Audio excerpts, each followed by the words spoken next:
What is up, y'all? It is me, Tasha C, and welcome to another podcast episode of the Tasha C Show. Shout out to my podcast and YouTube fams, hugs and love and all of the above. And if you're listening to whatever podcast platform, including Anchor, TuneIn, Spotify, Google, Apple Podcasts, Podbean, and Dreezer, or whoever else you're listening to, go ahead, click the follow button if you like what you're listening to. And don't forget to add in YouTube also, where if you're listening for the first time and or watching a previous video until I'm able to put my lovely face back on there with a face-to-face video, you go ahead and click that subscribe button and click the bell so you get all notifications when I post a video or podcast like vid up. Okay, but it is November 24th, 2020. It's pre-Thanksgiving or Thanksgiving Day, whatever you prefer, or just another day, Thursday, depending on when you're listening to this. I'm going to try to put a new segment in, which, included, which is called Land or LAR, but mostly Land. And what it is basically a segment where, a lot of times the time I make videos, y'all, the real talk, they're usually later on or be more information added. I ain't gonna lie, y'all, I'm not as consistent as I should be when I make these podcasts. And I'm also considering, now shout out to Bonnie Blue, which she, let's get her to 10th G's. Also Forest Rock, I think 8,000. I think Ashley Miller is too. I'm just talking about people like it. Push and subscribe, watching, like, comment on their videos. Also, Jesus Chorus, Gat Scale, of course, JS Reacts. JS Reacts videos and other ones that are below. And also my sister. The reason why I'm not talking about my sister channel yet until she makes another video. But, still check out there the people on subscribe. Also, EB Reviews. I think she's finally at a G as far as with the count of YouTube videos. And okay, we got James Crowder, Spill It Tea. But anyway, what I wanted to talk about is that the possibility, when this comes out, I've heard this from also Alexandra Wilders, which I watch his channel a lot, and I've heard from other YouTubers like I said, Bonnie Blue. Now I'm thinking, y'all, and this is before I get into the meat and potatoes of this episode. I'm thinking about possibly also adding in a radio show. I mean, podcast is still a radio show, but when they make Station Head for Android, I'm possibly thinking about doing that as well. Also, like I said, support Bonnie Blue, her YouTube channel, and when she goes on Station, because it sounds fun. Elgin Ronder, like I said, was talking about it. And I'll subscribe to his channel. But this is a radio show. You can play music and stuff like that. It's protecting everything. It sounds fun. You can call in and everything else. I'm thinking about possibly doing a radio show too. I'll still be doing the podcasting and stuff.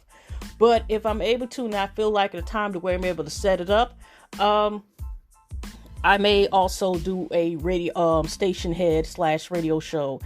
So when it comes. So when it actually comes out for Android, which Bonnie Blue was saying that it should come out in December, and I also signed up for notifications because it's on, I think it's on like Spotify and both Apple, but I know it's on Spotify. So when I'm able to set myself up for Station Head, and if y'all want to, I'll let y'all know in advance and post the link in the description part.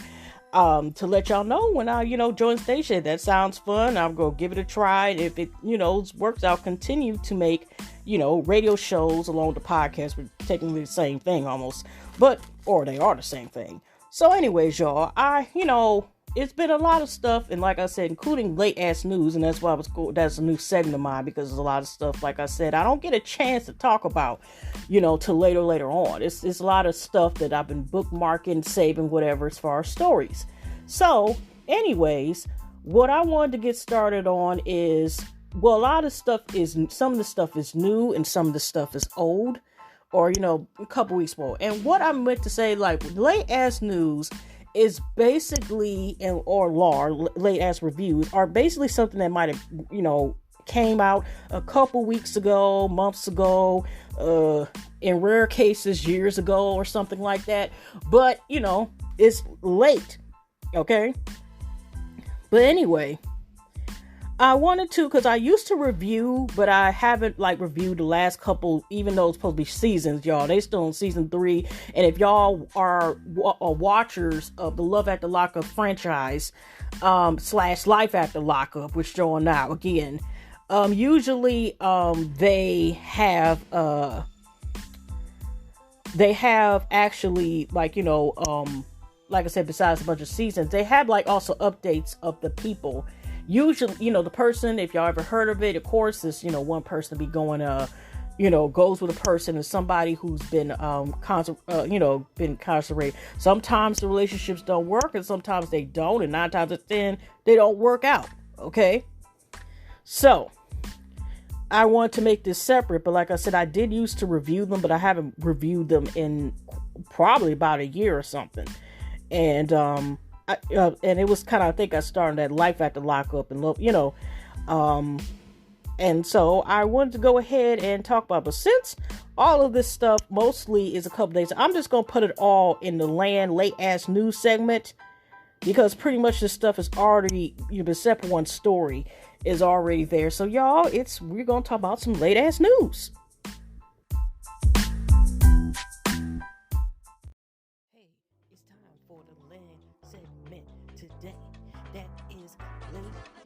News. Late ass news.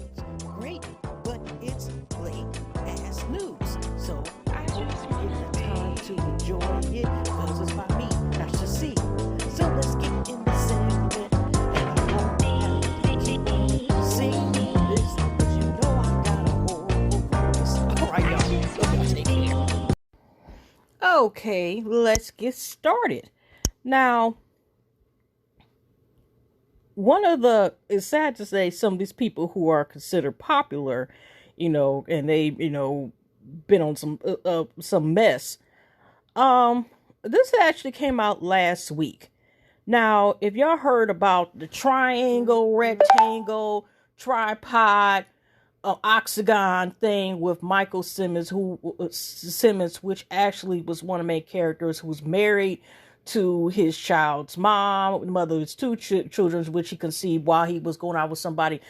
I can't even get her name right, but I know her name starts with an M. What's her name? Micheal, somebody, okay? And then he was also go with his wife named Sarah. And then it turned out, then he kind of like stopped being with her, and then somebody else, blah, blah, blah. And his wife, she talks stuff. She keeps telling him to take him back, paying his phone bills, blah, blah, blah. And then last time he was with some chick named Maria, Maria, who, also had a rap sheet her damn self, that was, for prostitution, assaulting an elderly person, all this other stuff. So she was in the hot ass mess. Now, Micheal, this is from Sarcasm. A lot of it's going to be from Sarcasm that I'm looking at. / also soap dirt for the information we're going to talk about in this late ass news segment. I think this is all going to be late ass news about Love After Lockup. Some little people from Love After Lockup. I don't even know if it's meant to say cast, because it's supposed to be, reality, but you know how that is. So give me a second. Wow, this damn page. Okay, we ain't got time today. I hate when I don't know why this is a new phone I have, but I don't know why it acts like sometimes it freezes about it. But you know what? Since it's acting weird, I'm just going to go and look at it on my PC. And instead of going to Micheal first. Now, Tracie, which is weird as hell, and what is it? Cleveland. Now, actually, if y'all remember Tracie and Clint, they were like this toxic couple. And, if y'all heard about one of the famous lines where he talks about his former ex-wife, talking about, that was the love of his life, whatever. Even though, a lot of I noticed with the Life After Lockup show, y'all, they usually don't talk about their, kids. A lot of them, unless you read up on them or they have on Instagram, there's a lot of them that don't even talk about their kids. You don't have to show them, but they don't even mention their children at all if they have any. There's a lot of people, like, either they have kids and they don't even, like, bring them up, even protection or whatever.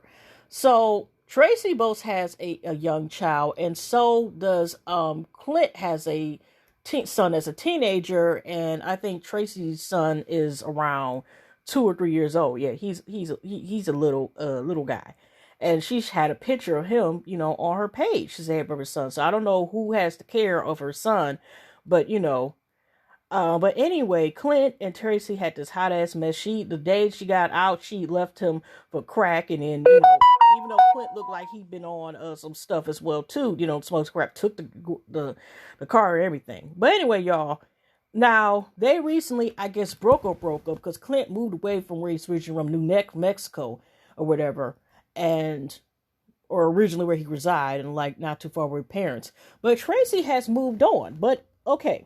Now, actually, this is new.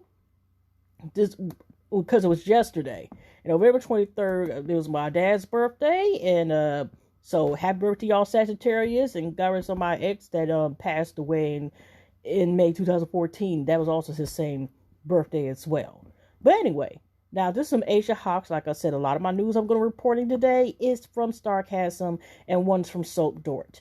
Okay, so like I said, now they got Tracie, and it said Matt Bayer, who has COVID, has the Rona. Now, Matt Bayer is the husband, and I forgot what her name is, but if you watch Teen Mom, I haven't watched it consistently, but I know exactly who the wife, and the one, I think her name was Amber.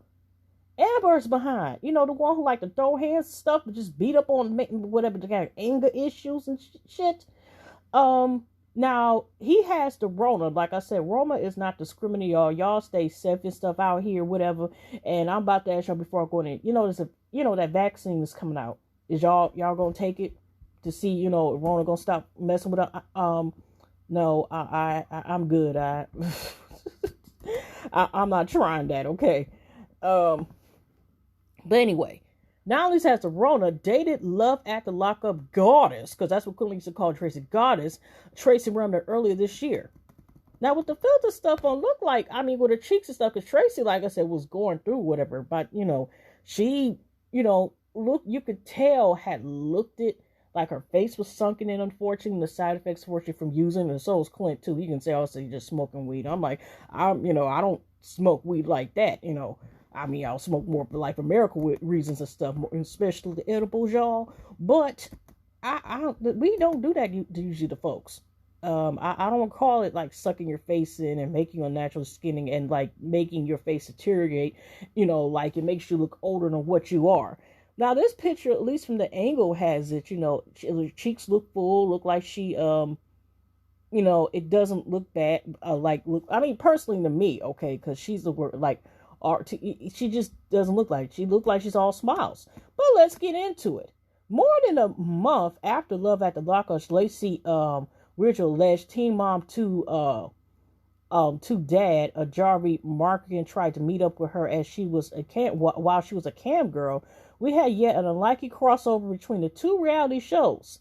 WeTV goddess Tracie Wagman has moved on from her estranged husband, Clint Bradley. They still haven't got divorced. And she revealed that she recently dated Teen Mom's OG Amber Portland's ex, Matt Bayer. The relationship apparently was first reported on live stream by someone called Magical Missy. In response to a claim made in the live stream that Tracie and Matt were in a relationship, Tracie shared a risque but cropped photo of Matt and confirmed that the two of them dated. The photo is included above. I have taken a little social media break, but I wanted to confirm some things. Tracie began her caption for the photo. The secret is out. I was seeing Matt Breuer from Teen Mom earlier this year. Tracie didn't explain that the photo was cropped because it's not an IG appropriate. I guess Tracie is topless. Yeah, because it does look like, oh, okay, well, what? Because he has like this look like they take a romantic picture and she has a smile face. Or maybe she was showing in titties, I guess. But anyway. Okay, right here. We were seeing each other, but I never confided in Magical Missy about the nature of our relationship, Tracie added before continuing in the comment section. It was something Matt and I made a decision not to go public with, but apparently Magical Missy and the host of the live differently. So I can affirm we did spend some time together, but the rest of what was said was a lie. Let's continue. Less than 12 hours after Tracie post, Matt Burr appeared live with the YouTuber Cheryl's World to talk about Tracie and their relationship. Full interview including the bottom of the post. Yeah, Cheryl's World. Yeah, she usually gives, what they call about like tea receipts about like reality, especially the Love After Lockup 7. I recently just started following her like 3 months ago. But anyway, let's get into it. However, but I didn't see this interview. However, before Matt spoke about Tracie, he revealed that he's currently very ill, tested positive for Rona. Let's keep it in prayers. Matt said he received test result a couple of days before the live interview on Sunday. I wear a mask everywhere, he says. I had no idea how I got it. Matt says he's constantly rubbing the fear and it's painful for him to breathe. The live interview takes another unexpected turn when the host Cheryl reveals that she's running a fever and thinks she's, oh my gosh, that's the Rona too? Oh my gosh. Heck, I just seen her, one of the lives I seen a quick live last week with one of her friends or someone about like the info about Micheal, and oh my gosh, prayers for them, because like I said, Rona is a bitch and a bad bitch, and I don't mean a good way, because I don't like using the word bitch unless it's usually to be like hurtful, which is like I don't look at that as a positive word. Okay, but anyway, dang, okay. After Matt and Cherelle talked length about their Rona symptoms, they moved to discussing a lawsuit involving a YouTuber they both know. This YouTuber is rather famous for rubbing people the wrong ways, and the online backlash against her over the past couple weeks have been exponential. I'll be counting up words like Jason stuff, y'all. The lawsuit is unrelated to Teen Mom After Lockup or Cheryl's World. Are they going to disclose who it is? Maybe for legal reasons, that's why they're just saying YouTuber. I don't blame them. The YouTuber is being sued actually interviewed Mac in the wake of the Amber Portwood arrest last year. During the interview, she was very nice and very complimentary to Matt. But sometime after the interview, she said some very harsh things about him publicly. Regardless of that, Matt says that he has zero ill feelings about the YouTuber. Dun dun dun. The woman's trying to do a job to support her family, Matt argues. Whether you agree or disagree on how she does it, that's the way she chooses to do it. And going on her social media, attacking her the way people are is just, I think, it's wrong.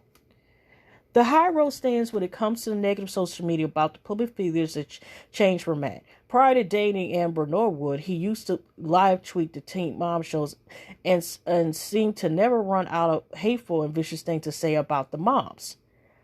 How bad is Janelle Evans? Now I remember her, whatever. He asked in one tweet before answering himself. Farrah does adult movies. Okay, I'll say it that way. Amber beats her man. Leah cheated. Chelsea is orange. Caitlyn looks like a frog, and Janelle trumps them all. That's one of his least vicious treats. Well, damn, what the hell? But then he did. Okay, never mind. Matt tells Cherelle that negativity online doesn't affect him anymore. He only asks for some creativity. If people feel like they want to say something about me, at least make it entertainment, I don't do the typical he's a douchebag, but make it interesting, and I'll give you props for that. As an example of an entertaining, interesting way to trash someone online, I will quote Matt himself at Janelle. Is nothing helps the chances of getting a kid back than legally marrying a criminal. Matt concluded the tweet by adding the dump the douche hashtag. Okay. Alrighty. Damn, alright.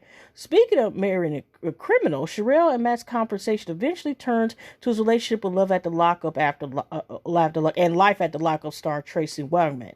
Cherelle recalls that Matt and Tracie first met after Tracie appeared on Cherelle's World and Matt was watching. After the interview, Cherelle called Matt, which she apparently does quite often, to talk about it. You said I want to talk to her because you felt like she needed to, or what did you call it? She needs a life coach big time, Matt remembers. Matt would eventually talk to Tracie, and the two became friends. Well, fuck this, obviously. Matt says the friendship turned to dating for probably about a week, and the two have remained very good friends since splitting up. Okay. This is another thing, okay. Oh, this is longer than what I thought, y'all. Like I said, get ready for popcorn. Um, but heck, this turned into more so not only talking more, it's more so talking about the teen moms than it is talking about the life after lockup thing. Okay. Well, anyway, here's Matt reflecting on getting to know Tracie. When I first met Tracie, I didn't know whether to make her because I fell into the trap everyone else did. It was maybe the same trap people fall about me, where all I knew about her was that, oh, she had a drugs problems and she was on TV show. After spending 2 minutes with her, I'm like, this woman is nothing like people say she is. She flies off at the mouth sometimes, but she puts a little too much of her life on social media. But that's not her. But that's not all her. I spent a good amount of time with Tracie, just sitting around and talking. She's really funny and predicting big time again. Okay, might mispronounce that word again. She's just unapologetic about who she is, and I think more people should be like that. You don't owe anybody explanation for how you live your life. I may not agree with it, you may not agree, but she seems happy to me. Okay. But anyways, Matt shares a couple of genuine wonderful stories about how nice and caring Tracie is, including how supportive she was when a 16-year-old dog recently had to be put down. Okay. The interview then turns to Tracie's estranged ex-husband, Clint Barry, and his girlfriend, Jen Bailey. Jen is very active on social media, and she's constantly engaging with Tracie in all sorts of drama. Matt seems to ignore his previous commendation of saying negative things online by bashing Jen resentfully. I had never met anybody in my life who craves attention more than that Jen girl. Matt says, this Jen girl, I mean, in brackets Clint, needs to wake up and look across the other side of the bed and realize that monster you're laying next to, because that chick is cracked, man. I'm telling you. Matt continues, what I noticed about her? She latches on to people like freaking Barnstone, and then the next day she's always fighting with these people. She's just a ball of on the ass of humanity. Ugh. That means nasty and hurts. My balls and abscess. But anyway, I'm telling you, she's everything. What's wrong with the internet? Most of the rest of the interview, the Matt and Sherelle talking about addiction and recovery. Unfortunately, she doesn't ask him about his life since moving to Vegas.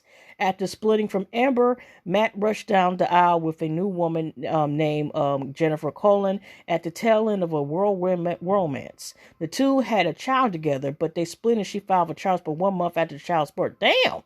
What the hell?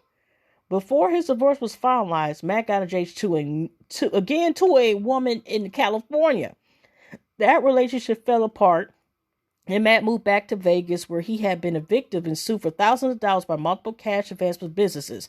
Yeah, be careful, y'all, going to cash advance stuff. They be putting on, your life, your firstborn. We got one, your DNA and every damn thing else. Social Security. For those who haven't been keeping up, here's a brief timeline of our coverage since Matt bailed on Amber Portland while they were filming Marriage Boot Camp. Okay, July 17th. I'm not about to go through all that, but but pretty much. So if you want to, you would look for sarcasm, and also there's a interview down at the bottom. There is a link with like I said, where Chanel's word, which gives a lot of it. Because I already spent like 10 minutes just talking about. I didn't even know the damn article was that damn long. But anyways, we're about to get into some late ass news for real. And let's see here. Okay. All right, now of course it works on my damn phone. But we're just gonna go ahead and just go to the left. And like I said, we're gonna go back to Michael, who originally I was gonna talk about in the first place. And if you go to Auntie's advice on YouTube as well, where she's talking about she has received about allegedly that if you watched it, whatever, like I said, Heifer Marine going back and forth with that Lizzie Foyer allegedly might be the child's mom of this article I'm about to say that came out on November the 15th, 2020, which is also sarcasm by Um, Asa Hawks. Okay, now here we go. All right. Less than a week before the return of WeTV's Love After Lockup, Life After Lockup, one of the show stars was back behind bars. Micheal Simmons, who was famously part of the love triangle with Sarah and Megan in the Love After Lockup Season 2, was arrested this weekend in Florida. Court records indicate that Michaels was arrested in Daytona Beach on Thursday evening and charged with felony child neglect.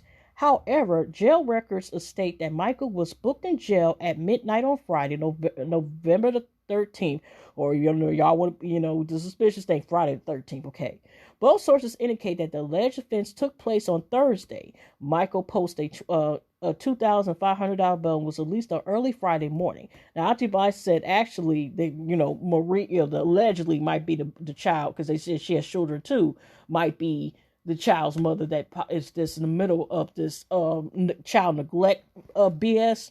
But anyways, because of the timing of the arrest and courts being closed on weekends, we weren't able to get any details on alleged allegations against Michael. Also unclear is what the children he is accused of being neglecting. Now, they also have another current report that came out last week, but I'm not going to read that, where they talk about, now the child's between the ages of 5 or 7 years old, but it does show the detailed information about the what he was charged for. There's no indication that Sarah's currently in Florida.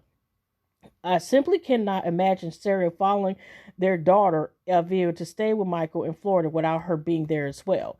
And here's the update. Sarah posted a message in her Instagram stories that is soon to refer Michael's arrest. My kids were not, she got not in all caps, y'all, involved, she wrote, adding 100% emoji. There's also an update if I want to link the police report with the rest of details. But Michael was staying near Miami in Hialeah, where he was with his girlfriend Maria. Okay, quote. For those unfamiliar with Florida geography, Miami is roughly 4 hours from South Daytona.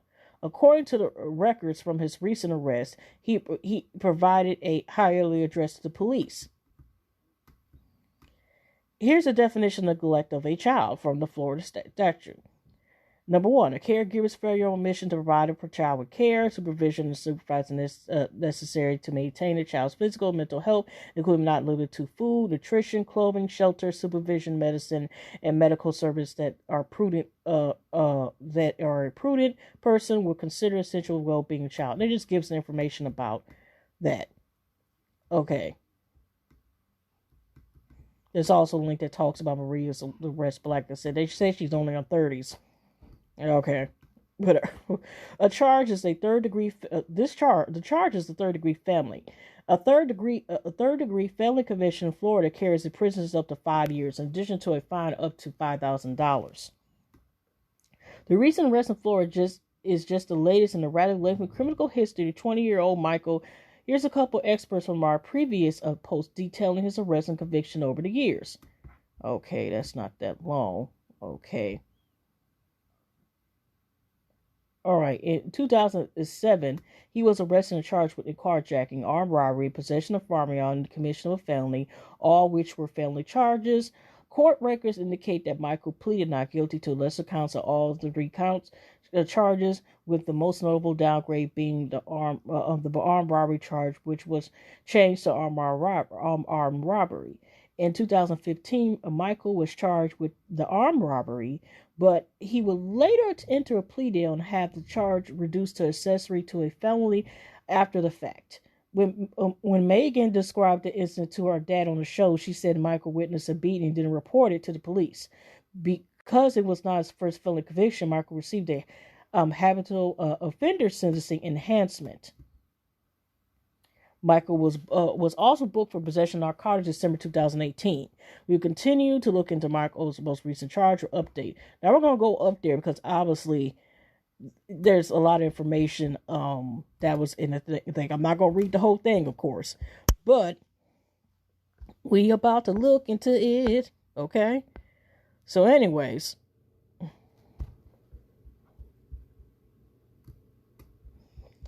Okay, here's the details.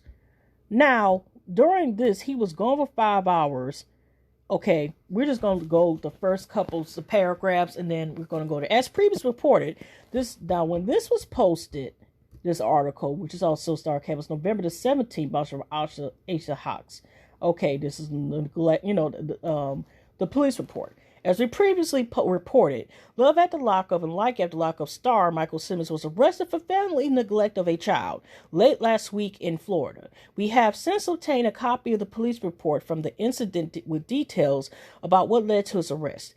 In the very brief summary is that Micheal was responsible for watching a young male child. The child's age was reacted from the report at a Daytona Beach hotel. Micheal left for more than 5 hours. During the time a witness saw the unsupervised child rotate from the beach to the pool deck, go into the ocean. Thank God that baby didn't drown or anything like that or get snatched up. Okay, pool and jacuzzi alone, and play with other hotel guest child on the beach. The young boy eventually approached the hotel staff and asked for food. When the hotel manager asserted that the child was unsupervised, a call to 911 was placed. Micheal later told police he went on to get the child's gummy snacks and his car broke down. As a result, the child was left unsupervised at the hotel for roughly, so the baby. So y'all, okay, so if hopefully this damn thing was acting up. So y'all, just to go over it, if the baby was the baby was unsupervised, and on top of that, was hungry, and this nigga just went off. But like I said, let me repeat this because I think it was an error. But it says the young boy eventually approached the hotel staff and asked for food. When the hotel manager asserted that the child was unsupervised, a call to 911 was placed. Micheal later told police he went to get the child gummy snacks. What, edibles? What the fuck? And his car broke down. As a result, the child was left unsupervised at the hotel from roughly 2 p.m. to roughly 7:15 p.m. Why couldn't he not take the child to get the snacks? Second of all, here's another thing as well. If, say, he went to get something sour, it went further, but like I said, I'm not going to go through the whole article. But when they called the mom had supposedly couldn't find a way originally to get the child and said Michael's supposed to watch the child. Then that might be possible Maria, and allegedly, like I said, I don't want to keep talking about Auntie's advice page, but she's, like I said, allegedly she's took him back or whatever. And it's like, what the fuck? And allegedly Mike might even not even go to his court appearance because he don't feel he did nothing wrong. Like, what the fuck is wrong? There was some pimping going on. Is he on something or whatever? It's a lot of stuff to go by. But him saying he went to go get gummy step, left a child who is not even in a position to be left alone. And then on top of that, not to say it would have made it better, like no food, no. It's just like, what the hell? And the woman came from all this location on a car, and I'm like, okay, why did it also get her as well? Because she acted like she couldn't come get the child. And as far as the police report said, like the woman is no name, the car she came in no name, it got her child. It's just a lot of shit going on because she needs to be checked too with that bullshit. Okay, but anyway, let's go to the next story. It's just a hot ass mess, but it sadly Micheal has proven that he's been a hot ass mess or whatever. For a while has been irresponsible. He doesn't, it seemed like, which we could see basically, that he doesn't see his two biological, because he has by his estranged wife, Sarah, on and off again, back and forth, except when the show films. Now, he's actually a part, because I have some of the newer cast members, and, the OGs of Love After Lockup on the new season, Life After Lockup, which is like the quarantine special. And he appeared, that's where he appears back again, worried about his kids. He never seemed to be, at least from what I gather is, and the only time I honestly heard about him with his kids when he had that bitch Marie was posted that she was around, it's a shame, you got that type of love or whatever, you don't have the love you post have or whatever, posted Sarah's kids on her page, okay? Just a hot ass mess. But anyway, we're going to go off there. We're going to talk about this other hot ass mess, Destiny, where she's supposed to be going back and forth with, this guy named Shawn, who has 6 kids, with Lake K, but all of a sudden is trying to work with Destiny, even though she's a hot ass mess. Even though she basically doesn't want him, even though she has kids, I think allegedly also, but of course she doesn't take care of. Oh heck no! What the hell? But anyway, it's just a lot of problems with that. But what I meant to say is that if y'all watch the show, then you already know about it. The hottest mess she is, and I know Shawn said she was pretty, but she is ugly inside out. I don't like to use critique about people say, but I mean, the bitch punched him in the face on TV and got mad that she's not supposed to talk. He's not supposed to talk to his child's mom, ex again, or all four against again, whatever. But she's trying to go and sneak on the low and mess with some females and stuff like that and try to hook up with them. So it's like, oh gosh. And I'm just saying she's ugly ass individual any damn way, even if she was able to be one of these next top models or some shit, because even the fact that she wants him to put her in front of his kids and I have basically no contact with really them his kids, you might as well say. So anyway, now this is from Soap Dirt, the latest in entertainment news. I'm going to add them. I just had Google because I seen a thumbnail about her being arrested, but I didn't watch, the damn, video about it. But here we go. Now, Evan Morgan is the servant, and this came out November the 22nd, 24. Love After Lockup, Destiny back in jail, faces year behind bars. Love After Lockup's Destinie Folsom, Shawn Osborne, WeTV girlfriend, is supposed to be fiance, is back in the clink. Even if she wants to bail on her man, because she know for being a runner away from her sentences and stuff, okay? She can't outrun the law. Meanwhile, she has a lengthy rap sheet too. And we ain't talking about no bars, okay? Love After Lockup. Destinie Folsom is back in jail. Destinie Folsom bailed on Shawn Osborne, took his car in a new WeTV spinoff. But in real time, she is back behind bars. The courts charged her with escape, false impersonation, and failure to appear on a felony charge. In addition, her most recent charge is a special allegation, and that usually translates to added jail time. More specifically, the Love After Lockup special allegation in this case is listed as enhancement of imprisonment term for new offenses. So I wonder if Shawn gonna wait for her ass or finally get real reality and basically just leave her ass alone. I wanted the money that he, put on her, to basically make bail, but she's had to report the case to $50,000. Does he get that back? Let's see. Okay, or we may not see. Who knows?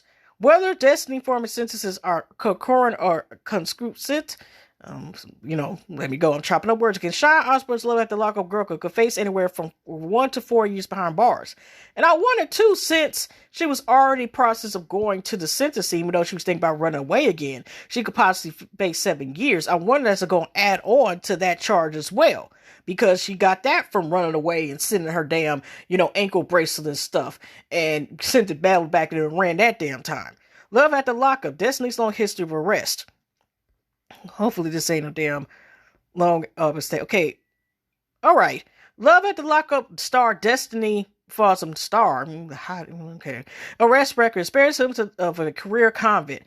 In a current WeTV episode, Shawn worries about her missing court, since he owes a lot of money if she does. Meanwhile, even with everything she currently deals with, both on the show and in real time, she has a long list of past charges on the records as well. Destinie Folsom's earliest charge on the public record stretched all the way back into 2009. The Love After Lockup alumni laundry list of charges include everything from misdemeanors to traffic infractions. Meanwhile, there are more serious instances like burglary, forgery, and drug charges as well. See a list of Shawn Osborne girlfriend charges below. Check forgery, multiple instances. Controlled substance use, burglary, multiple instances. Vehicle without earning consent, That's still kind of in the burglary too part also too. Possession, passion, forged papers, theft of personal ID without lawful use, failure to appear in court, jumping bail, escape from detention, multiple instances, driving without a license and not wearing a seatbelt, various and many probation violations. Destinie Folsom above charges are in California, but the Love at the Lockup celeb has charges across the state lines as well. According to the, you should see her mugshots. This look like a horror film. They need to use her damn mugshots. Like this. What happens when you use, these drugs, especially because some people still think weed is a hard drug or whatever. But damn, she don't even put no makeup to be in a horror film. Okay, according to public records, she also has a handful of Oregon from 2018, including fugitive from another state, child neglect. There's rumors that she has 5 kids, and giving false information to police, interfering with a police officer. This weak TV star future on hold. With the current charges she faces, Shawn Osborne may be the least of her worries. Or not, Kommes turn a corner to adjust to life on the outside. There's always a big question, and even with her long rap streak, she does what she wants.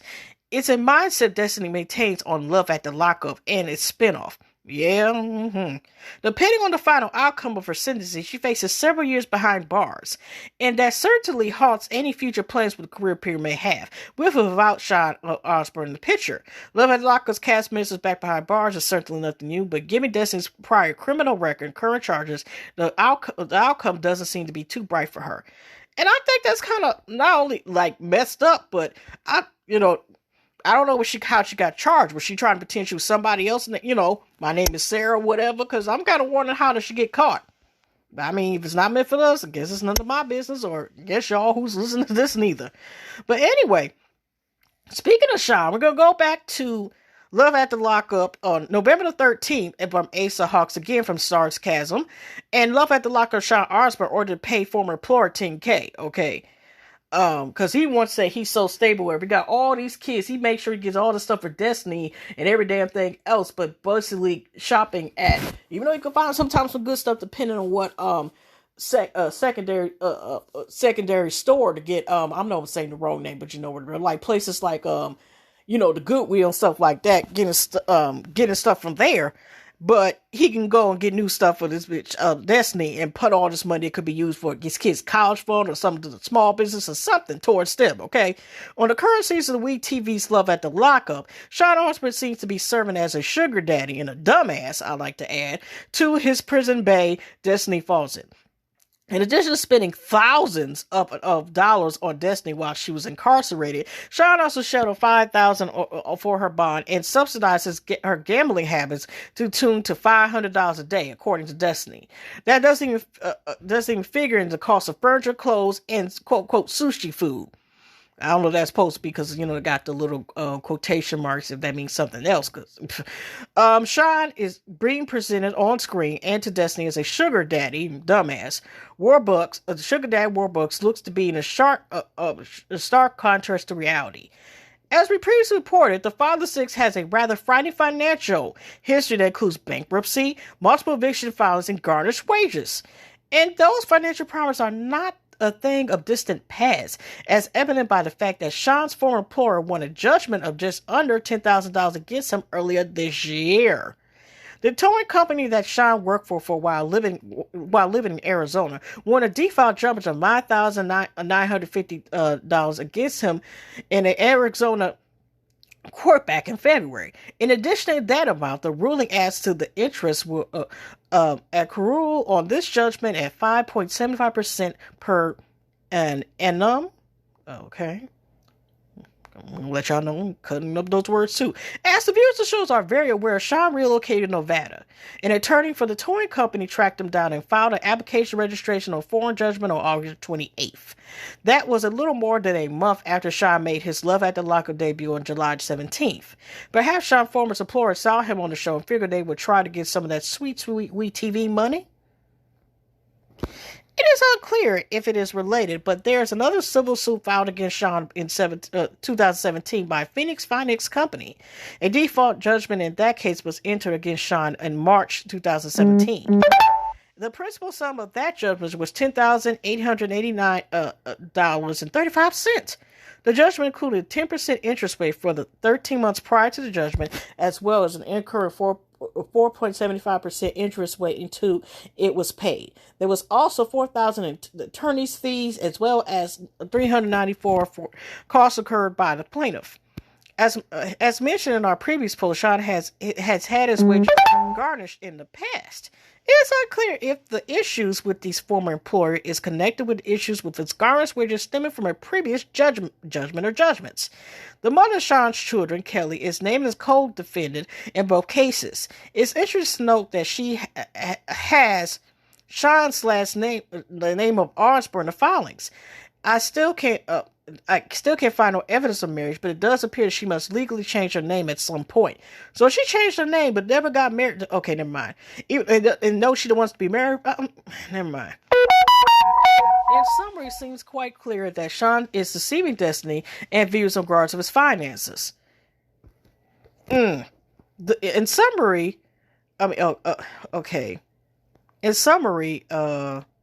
it's okay, finances. The big question is how much of that deception is courtesy of the show's producers.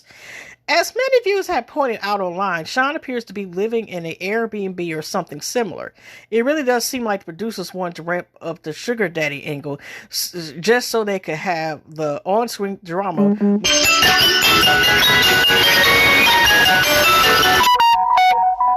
I don't know who that is. Okay. I hate that. That's the only problem I hate about when you're up there doing shows or somebody tries to call. I don't. They can leave a message. Okay, it really does seem like producers wanted to. I know I'm repeating the sentence. Really does seem like the producers wanted to wrap up the sugar daddy just so they could have the online screen drama when Destiny finally catches a glimpse behind the green curtain at Shawn's actual financial situation. One thing for certain is that this is not going to be pretty. It's going to be ugly like Medusa's ass, okay? To keep up with Shawn and Destiny's on-screen love story, make sure to tune in to the Love After Lockup season finale at 18. This came right before the season finale, but they're on the Life After Lockup part now too. And then you can continue to follow the fairy tale romance when they return for new season Life After Lockup premiere November the 20th, okay? Oh, Lord. And this is the last of my Love After Lockup news. Let me see here how much time I have. And this is pretty sad how this ended up, whatever. Even though it's sad, like some people could be repeated offenders. I kind of was not expecting to see this person. They've been on Starcasm a couple times, but it wasn't for, say, for them doing bad behavior. You know, they moved on with their life. They, tried to date, but they broke up, whatever. And they seem to be doing pretty well. In the end. Okay, Starcasm. Okay, this is Love After Lockup. Lizzie goes back in jail again. Now, this is the first Lizzie. This is on Starcasm again by Arthur Hawks. Now, this was Lizzie from the first. She was the first OG that really was a part of the series the first season, but we didn't see the second season because her date came out was postponed. Okay, and then we seen her, and then she was also. I think she was on the Life After Lockup the first season for the quarantine, and then that ended. Okay. But here we go. Let's get on to it. And she's got this smile on her face like she's still... Is this her mugshot? It's fabulous for a mugshot. But anyway, okay. Former Love After Lockup and Life After Lockup star Elizabeth Kommes was released from prison in August 2018. The next call reality star seemed to have her life on track as she secured full-time employment, turned to Christianity, and boasted about her sobriety online. Elizabeth's post-incarceration bliss lasts for more than 2 years, but the 43-year-old appears to be headed down a bad road again, as she has landed in jail twice in the past 2 months. As reported, Elizabeth was booked onto Oscar County Jail in November 29th. I didn't read that report, honestly. The arrest was related to domestic altercation with her boyfriend at the time, who filed a restraining against her earlier in the day. Oh, okay. That's messed up. According to online jail records, Elizabeth is currently back behind bars in Wisconsin yet again. This time in her home county of Junior. Connor, unfortunately, Junior does not provide much online information about the inmates. In addition to not knowing the charges against Elizabeth, also has been able to confirm when she was booked. It is very important to note that Elizabeth is still on probation, and any violation could result in an arrest.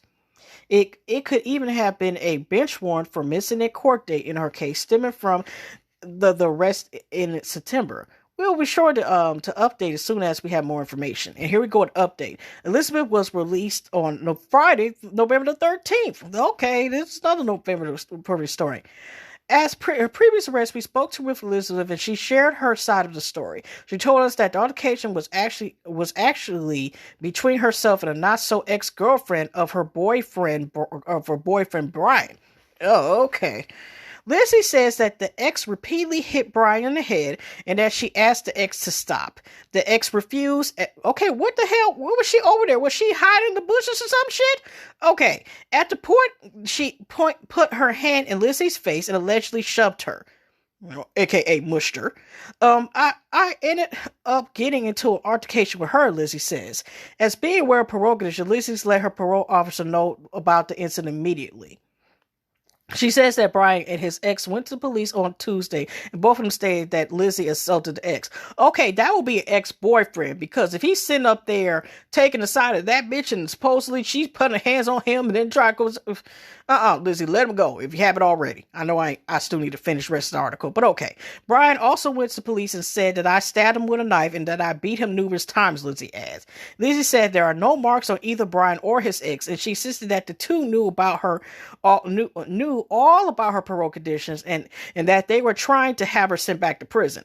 Now, I'm not going to say anything, but we know Lizzie, I mean, no, she did a black or maybe a biracial woman, but you know how she only prefers white men. So, oh gosh. And then not only just with even the fact with Rona being out, the fact how, how some of these people take advantage of, the position and power and abuse that, whatever. This is why, we came up with terms like, and then other people too, like just being black. I mean, that's a whole nother story. But let's just say, Black Lives Matter, or Black Lives Matter, you know what I mean? But, that's some fuckery with self. Okay. After sharing our article, Brian reached out to us and told us a completely different story. He suggested that Elizabeth isn't sober and that there were numerous physical altercations between the two of them while they were dating.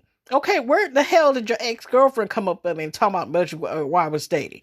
We're certainly disappointed to see Elizabeth once again having numerous issues with the law. Hoping this is just a bump in the road to her and happy ever after, and not returning back to a headline-grabbing lifestyle that resulted in 6 DUIs and a lot of prison time. Okay.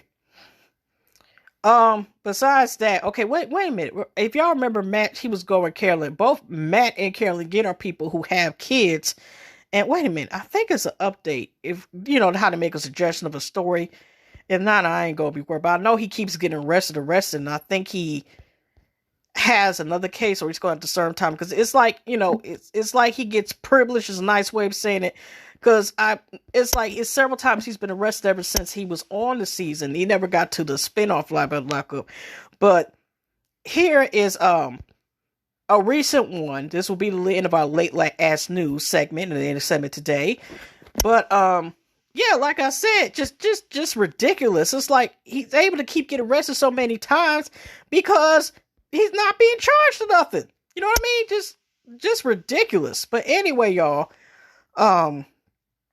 hopefully I can read this less than 10 minutes, and then I'm out of here with this. Okay.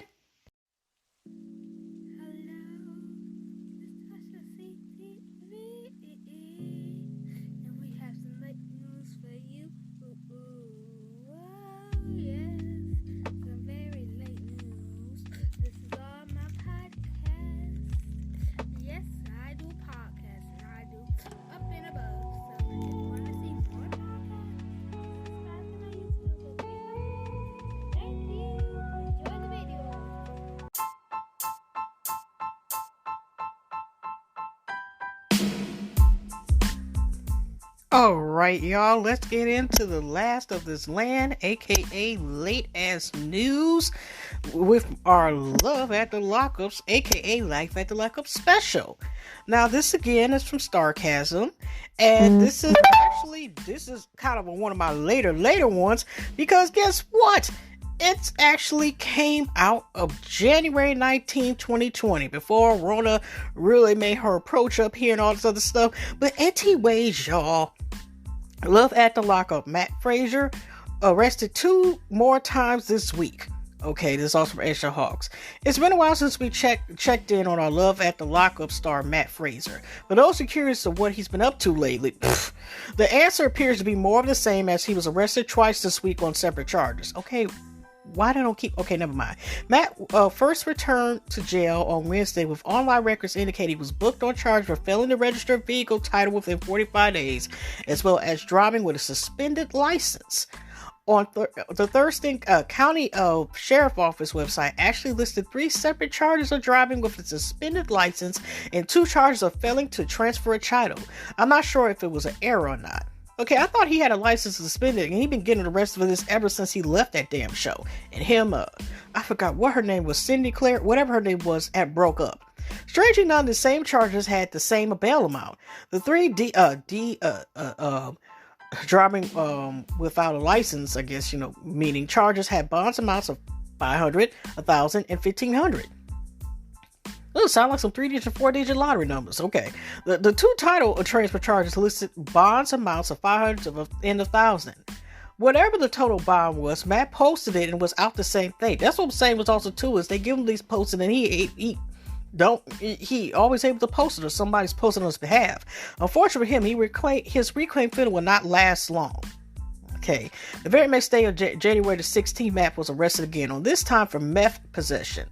That was what the demons that he's been dealing with has been dealing with meth, unfortunately. Okay. According to the probate cause affidavit, the police arrived at an address in Olympia to help apprehend a wanted man that wasn't Matt. They found 2 men in the driveway, including Matt, who was halfway in the driver's compartment of a silver Honda working on repairs at the time. The officer and community corrections specialist asked for Matt's name and he told him, "This name was familiar to me, and I had independent knowledge that he has been arrested for crimes of possession of stolen vehicle as well as multiple drug offenses," the officer states in the affidavit. Matt was asked if he had any outstanding warrants, and he replied that he has just taken care of them in court earlier that day. Unfortunately for Matt, he must not have taken care of them completely. "I checked Frasier for outstanding warrants through Washington State Patrol Communications," the officer reports. Frasier has a misdemeanor warrant return out in the child lists for DWLS. I requested confirmation of the warrant through communications. After confirmation that Matt has had an outstanding warrant, the officer read his rights and searched his person. When searching Matt, the officer located a small lump in his right pocket. From the report, I asked Frasier what was in his pocket. He replied, "Change." I said, "I'm going to search your pocket." He replied, "I really don't want you to." And I advised him he was under arrest and I was searching him incident to his arrest. I pulled his pocket contents out to locate it, and some change as well as a small baggie with a single white crystal nugget. The small baggie was clear on one side and black on the other with gold skulls. I know from my training experience that the white crystal nugget appeared and felt like methamphetamine. I transferred Ray Frasier to Thornton County Jail and booked him a UPCS meth. Frasier made several statements while en route jail. "I can't get booked in a meth charge, man. It's just a small bag of meth." The white crystal nugget weighed 2 grams and yielded positive reaction to meth while Winfield tested. This time it appears that Matt spent the night in jail before posting bond yet again the following day. He keep getting so many damn chances. Okay, Matt is still waiting trial on multiple charges, including possession of a stolen vehicle for January 2019. They let him out, like, possession of a whole vehicle. Like I said, if he was a different color, he wouldn't be getting all this extra stuff, okay? But white privilege. Okay, anyway. As well as heroin possession and possession of the stolen credit cards from October 2019. Dang, the way they keep giving him chances, does he know somebody to help him with this stuff? Or is it also too like, the way he gives a chance, you would think like he was famous or rich. Okay, I know he was at the lockup, but you know what I mean? That hasn't stopped like some people, regardless of their color, gender, whatever, sometimes, if they done some shenanigans some time. I'm like, oof. Even Martha Stewart had to serve some damn time somewhat. Okay, here's the updated timeline of most legal issues since his release from prison, the lockup. Now, this is the one, dang, they're going back. There's a whole timeline. But I'm just going to talk about, this is starting from the beginning, chronological order from oldest to newest. That's a damn shame. Okay, so that, he's still, so it hasn't been an update ever since, but if I continue to do like these updates or something, I will let y'all know. But anyway, it's a hot ass mess. But anyway, hugs and loves, y'all, and all the above, and blessings and positive vibes, good vibes only. That's my singing version. But anyway, y'all, I will see y'all in the next one. Take care. Now, y'all may hear from me either this week or, but very soon. Okay?